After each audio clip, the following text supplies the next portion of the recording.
What we want to do is bring this winning percentage into our postseason games. We want to add that as an attribute to this table. Okay, we just did some aggregation when we use that pivot table, and that is an extremely common and important technique. We talked about it in the introduction to analytics session of the series.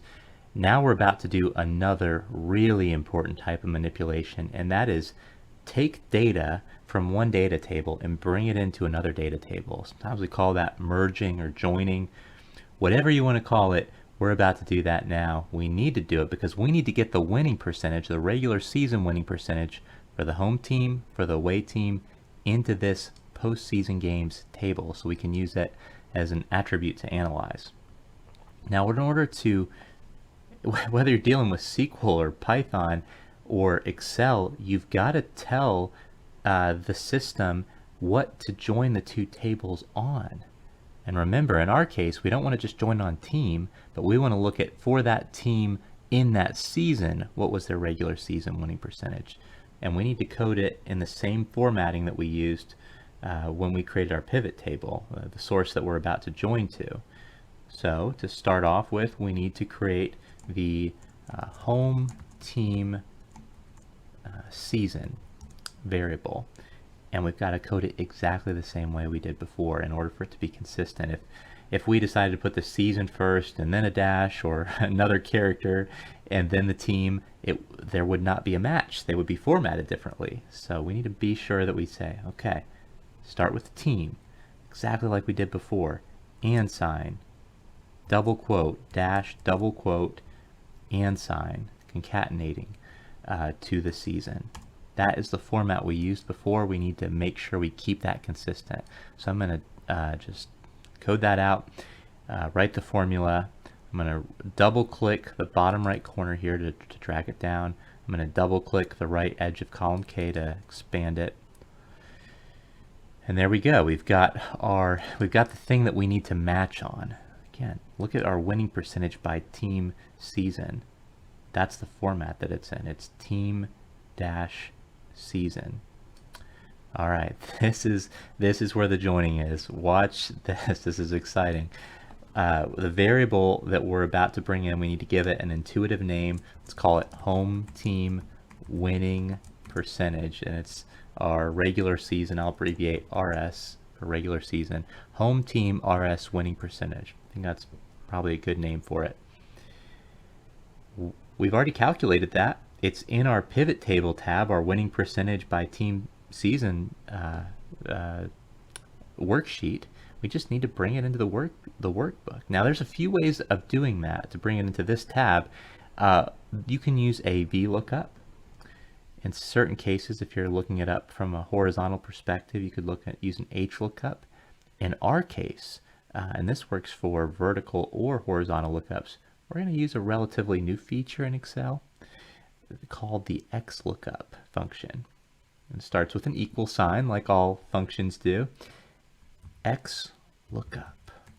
And what you'll see here is a little bit of guidance around what each function should represent. So the first one is our lookup value. And it's the lookup value for this particular worksheet, and that would simply be K2 for this particular row. We want you to look up Marshall 1998. Great. Next question, next argument, and all arguments are always separated by commas. Where do you want us to look that up? Okay, I want you to look it up over on this tab, and I'm going to highlight column A. Column A is where I want you to look up that value. Great. Comma. Next argument is, what do you want us to return if we find that? Well, I want you to return column B, essentially. So I'm going to see if I can get, well, I'm just going to copy this. I would like to just select, it looks like I can. It's right behind this guidance here. All right, I'm going to double click back in here. Okay, where do we want to return? What do we want to return? It is this same worksheet, but in this case we would want it to return column B. And then from there, there are a few optional things, I believe.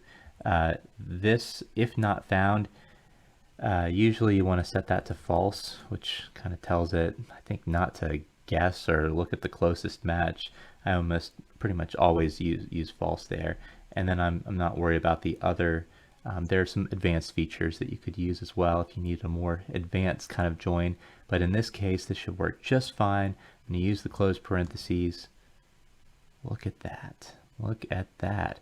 Home team is Marshall, and it's 1998, and it returns 0.90, which would be about a 91% winning percentage for Marshall in 1998. Now let's test this. Make sure it worked. I'm going to grab this value, Marshall 1998, and go back to the winning percentage by team season where we looked it up.